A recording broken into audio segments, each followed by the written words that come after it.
오늘 이야기는 한 장면으로 시작됩니다. 경북 문경시 가은읍 사람 발길이 끊긴 폐채석장. 바람이 세차게 부는 5월의 산 위에서 흰 속옷 차림의 한 남자가 십자가에 매달려 있었습니다. 양손과 양발에는 대못, 머리에는 가시관, 그리고 오른쪽 옆구리엔 깊게 찔린 자상. 성경 속 예수의 마지막을 그대로 재현한 듯한 모습이었죠. 2011년 5월 1일 오후 양봉을 하던 푸자와 문경의 지역 양봉업자 주 씨가 산을 올랐습니다. 벌을 놓을 자리를 찾기 위해서였죠. 도로는 폭우에 절반이 끊겨 있었고 차는 중간에서 멈췄습니다. 세 사람은 걸어서 산을 오르는데 멀리 뭔가 세워져 있는 게 보였어요. 저게 뭐지? 사람인가? 처음엔 마네킹이라 생각했지만 가까이 다가가자 냄새가 그리고 공기가 달라졌습니다. 피비린내, 그리고 바람에 흔들리는 살아있는 형체. 그건 정말 사람이었죠. 놀란 세 사람은 황급히 산을 내려가 파출소로 달려갔습니다. 그때가 저녁 7시 무렵이었어요. 휴대전화가 터지지 않아 사진을 찍어 증거로 남겼다는 게 이후 주 씨의 설명이었습니다. 경찰과 검안의 과학수사대가 모두 산으로 올랐습니다. 그리고 그들이 본 광경은 마치 누군가가 연출한 장면 같았죠. 폐허가 된 돌산 정상, 그 가운데에는 3개의 십자가가 세워져 있었습니다. 가운데 가장 큰 십자가엔 남성이 못 박혀 있었고 양옆에는 작고 날씬한 십자가 2개가 세워져 있었습니다. 예수가 십자가에 달릴 때 함께 처형된 두 강도를 상징하는 듯 했습니다. 시신의 정면에는 작은 탁상시계와 거울이 놓여 있었습니다. 십자가 바로 앞, 시신이 보도록 세워진 각도였죠. 주변에 망치, 드릴, 대못, 밧줄, 그리고 피 묻은 흉기. 조금 떨어진 텐트 안에서는 유대인의 왕 나사렛 예수라는 문구가 히브리어, 그리스어, 라틴어로 적힌 종이가 발견됐습니다. 그건 성경 속 예수를 조롱하기 위해 십자가 위에 걸었던 문구와 같았어요. 그리고 가장 충격적인 건 그 안에서 발견된 종이 한 장.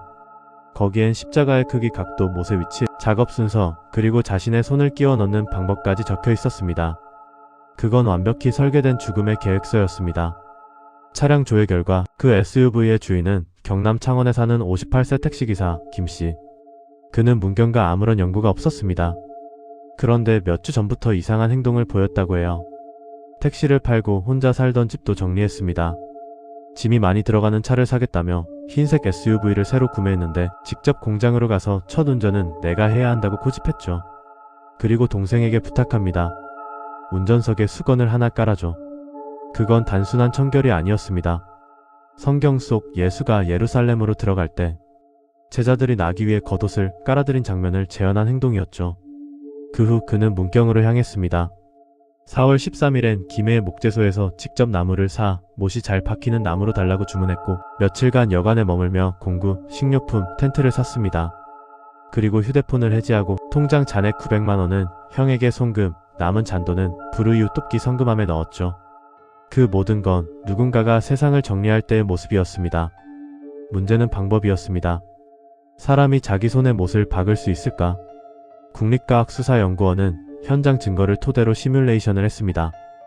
결과는 충격적이었습니다. 그는 먼저 오른발, 그리고 왼발을 사선으로 못 박아 발판에 고정했습니다. 그 후 일어서서 허리, 어깨, 목을 끈으로 묶었죠. 매듭은 모두 몸의 앞쪽으로 묶여 있었습니다. 즉 스스로 묶었다는 뜻이었습니다. 그 다음 정면의 거울을 보고 자신의 옆구리를 칼로 찌릅니다. 그리고 손드릴로 손바닥에 구멍을 뚫어 미리 십자가에 박아둔 대못에 손을 끼워 넣은 것으로 추정됐죠. 못에는 머리가 없었고 손등 쪽은 거칠게 찢긴 자국이 남아 있었습니다. 시간이 지나며 피가 빠지고 몸이 앞으로 쏠리자 목을 감은 밧줄이 기도를 압박하며 결국 질식하는 거죠. 부검 결과 사인은 목 압박과 옆구리 출혈. 약물이나 술은 검출되지 않았습니다. 그는 완전히 맨정신이었죠. 이 모든 건 단순한 자살이 아니었습니다. 그건 성경 속 예수의 죽음을 하나하나 재현한 의식이었어요. 십자가 3개, 가시관, 밧줄, 아이의 나라의 문구, 거울과 시계, 그리고 부활절 시기까지 모두 계산되어 있었죠. 김 씨는 자신을 예수와 동일시했던 것으로 보입니다. 가족들의 증언도 이를 뒷받침합니다. 형이 부활, 영생 같은 말을 자주 했어요. 교회를 다닌 적은 없지만 종교에 심취해 있었어요. 그의 집에서는 정형외과 전문서적, 의학도면, 그리고 십자가 제작 도면이 함께 발견됩니다. 도구들은 대부분 2개씩 준비되어 있었죠. 실패를 대비한 치밀함이었습니다. 그런데 이 모든 걸 혼자 했다고 믿을 수 있을까요? 현장엔 이상한 점들이 많았습니다. 전동 드릴 대신 십자가, 옆에서 발견된 손드릴, 못에 붙은 미세한 조직은 처음엔 살점처럼 보여 누군가가 대신 못을 박은 것 아니냐는 의혹이 제기됐지만 검사 결과 녹이 부풀어 오른 흔적으로 밝혀졌습니다. 더구나 김 씨가 사망했을 것으로 추정되는 시기와 시신이 발견되기까지 약 2주 사이 문경엔 2차례 폭우가 쏟아졌습니다. 혈흔, 지문, 발자국 모두 비에 씻겨 내려갔습니다. 만약 누군가가 함께 있었다면 그 흔적은 이미 사라졌겠죠. 그 누군가의 후보로 가장 많이 거론된 인물이 있었습니다. 바로 최초 발견자 주 씨. 주 씨는 단순한 양봉업자가 아니었습니다. 과거 전직 목사였고 자신이 운영하는 종교적 성향의 인터넷 카페가 있었습니다. 닉네임은 시혜선. 시체가 죽음을 벗어나 신선이 된다는 뜻이죠. 그 카페의 회원 명단엔 사망한 김 씨의 이름이 있었습니다. 그는 2008년 주 씨에게 직접 연락해 문경까지 찾아왔고 그 자리에서 내가 예수일지도 모른다고 말했죠. 그때 주 씨는 그를 말리며 그리스도의 의식으로 살 수는 있어도 예수 그 자체는 될 수 없다고 했다고 합니다. 그리고 그 대화는 거기서 끝났습니다. 3년 뒤 같은 장소에서 다시 만나게 된 두 사람. 한 사람은 죽은 채로, 한 사람은 그 시신을 발견하는 역할로요. 주 씨는 이후 자신이 사건과 무관하다고 주장했습니다. 그날 산에 오른 것도 양봉부자의 제안이었고 사진을 찍은 건 신고를 위해서였다고.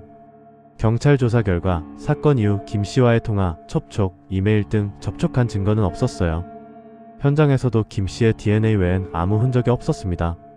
하지만 이 모든 게 단순한 우연일까요? 그가 김 씨에게 이 채석장을 처음으로 알려준 사람이라는 사실. 그 연결 하나만은 아직도 미스터리로 남아있습니다. 경찰은 수개월의 수사 끝에 김 씨의 단독 자살로 결론을 내렸습니다. 부검, DNA 필적, 구매 기록 전부 김 씨 한 사람의 흔적이었습니다. 그러나 기자들과 전문가들, 그리고 사건을 들은 많은 사람들은 끝내 고개를 끄덕이지 못했습니다. 가능과 이해는 다르니까요. 그는 왜 굳이 문경의 돌산을 택했을까? 왜 세 개의 십자가였을까?